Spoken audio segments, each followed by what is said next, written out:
देश के विभिन्न हिस्सों में लगभग 25 जगहों पर ईडी की रेड जारी है। चूंकि नशीली जो कफ सिरप है उसका कारोबार सिर्फ देश में ही नहीं बाहर भी था, चाहे वो नेपाल हो, बांग्लादेश हो, और यहां तक है कि वो सऊदी अरब तक, इस पूरे दुबई तक इस पूरा ये जो रैकेट था वो तैयार हुआ है। इसमें ईडी इन्वॉल्व है, इसमें एसआईटी जांच कर रही है, एसटीएफ जांच कर रही है, उत्तर प्रदेश की पुलिस जांच कर रही है। और मैं दिखा रहा हूँ ये आलीशान कोठी है, ये आलीशान कोठी उसी आलोक सिंह की है जो आलोक सिंह कभी एसटीएफ का सिपाही हुआ करता था। उसको बर्खास्त कर दिया गया है और उसने एक कंपनी बनाई हेल्थ की, और उसी कंपनी के नाम पे उसने देखिए करोड़ों के रसूख को कमाए हैं। आप देख सकते हैं किस तरह का आलीशान यह मकान है। ये लगता नहीं है, लग रहा है कि किसी राजा महाराजाओं की तरह यह जो ये पूरा दिख रहा है बिल्डिंग, एक कैमरे में एक जगह से, एक एंगल से आप इसको दिखा भी नहीं सकते। अब देखिए यहाँ पे एक बड़ा सा गेट लगा है, एक बड़ा सा ये प्रांगण है, और जो आरोप लग रहे हैं, आखिर जो जौनपुर के जो पूर्व सांसद है धनंजय सिंह, उनका भी कहीं न कहीं सह जो आ रहा है। तो देखिए दूसरे साइड का जो ये मकान है ये धनंजय सिंह का है।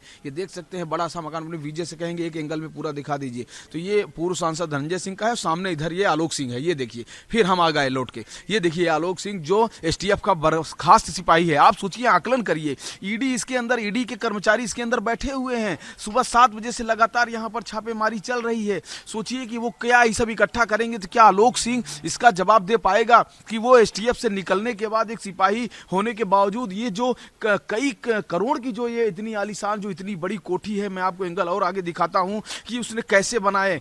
क्या वो यही कारोबार था, ये नशीला कारोबार ही था कि जिसका करोड़ों के संख्या में जिसका गबन किया गया है। देश के कई हिस्सों में स्टोर बनाया गया है, हब बनाया गया है, और उसको तस्करी के रूप में इस्तेमाल किया जाता था। एक एक यूनिट जो है वो 100 150 रुपए की यूनिट, उसको 1000 2000 रुपए में सप्लाई किया गया है, बेचा गया है। लोग जहां पर इन सिरप से लोग अपने स्वास्थ्य को ठीक करते हैं, लेकिन यहां पर तो नशे के रूप में इसको इस्तेमाल किया जा रहा था। तो ये बहुत बड़ी बात है, और ये जो भंडाफोड़ हुआ है उसमें बहुत सारे नाम आ रहे हैं, बहुत सारी गिरफ्तारियां हुई हैं, कई लोगों पर और भी तलवारें लटक रही हैं। तो इस तरह की चीजें लगातार चल रही हैं। अब इसमें कई एजेंसियां इन्वॉल्व हैं, सीबीआई नहीं, यहां तक कि पूर्व सांसद ने खुद कहा है कि इस पूरे मामले की सीबीआई जांच कर ली जाए। अभी जो जानकारी है कि लखनऊ में जहां पर मैं इस समय खड़ा हूं, यह बर्खास्त सिपाही एसटीएफ का आलोक सिंह का आवास है, यहां पर मैं हूं। लेकिन कहा जा रहा है कि लखनऊ में शायद ये ठिकाना ही हो सकता है, लेकिन उत्तर प्रदेश में जैसे बनारस है, सोनभद्र है, अगल बगल के जो जिले हैं वहां पर भी ये छापेमारी चल रही है। क्योंकि 2-3 दिन पहले ही बनारस में बहुत बड़ा एक स्टोर मिला था जहां पर ये जो कफ सिरप है यह वहां पर बरामद हुआ था। तो ये इससे कहा जा सकता था कि ये लोग कई जिलों में अपने स्टोर को बनाए हुए थे जहां पर पैकिंग होती थी।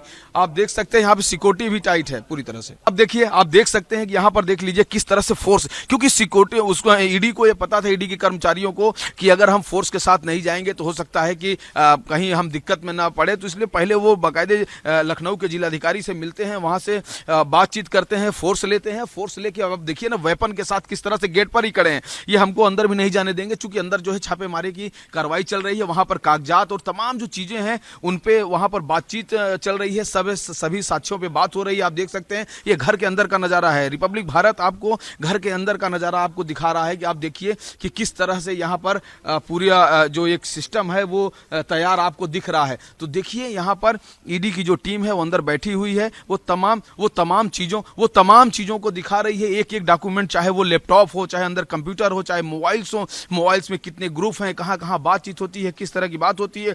इसके पहले आलोक सिंह ने परिवार वालों से कब संपर्क किया था, कैसे संपर्क किया था, और घर में कौन कौन है, और ये जो पूरा कारोबार है, आखिर आलोक सिंह का रहना कहाँ होता था, वो ज़्यादा समय कहाँ देते थे, ये तमाम जो चीज़ें हैं, क्या इन्हीं घर पर ही रहते थे कि और भी आना जाना था, उन तमाम चीज़ों को लगातार क्या कहते हैं कि ईडी जो है इसको जानने की कोशिश कर रही है। क्योंकि यह मामला बहुत गंभीर है। ये देखिए संसद, इस समय देश की संसद भी चल रही है, वहाँ तक ये मामला उठ रहा है। वहाँ भी कहीं न कहीं जब मौका मिलता है विपक्ष के नेताओं को, तो वो लोग सवाल उठा लेते हैं लगातार।